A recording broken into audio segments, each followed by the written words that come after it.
فبالنسبة لي معناها حاجة كبيرة، معناها في عالم عربي إسلامي ما زالت المرأة فيه تحجب وتلف وعمرها ليه الله يهديك ولا الله يهديك ولا. أنا مش نقول لك حاجة، لحظة، شو نقول لك حاجة، هل أليس في الحجاب نوع من الإغراء؟ يا أختنا في الله لا يغويك ذا الشيطان، إن الحجاب فريضة من ربنا المنان.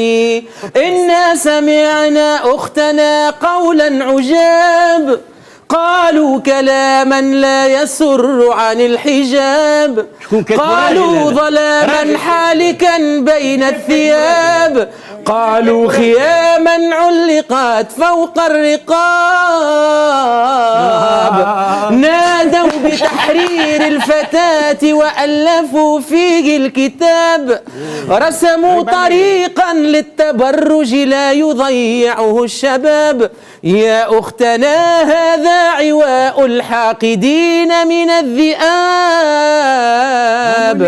النار مثوى الظالمين لهم عقاب، والله يكشف ظلمهم يوم الحساب، والجنة المأوى ويا حسن المآب.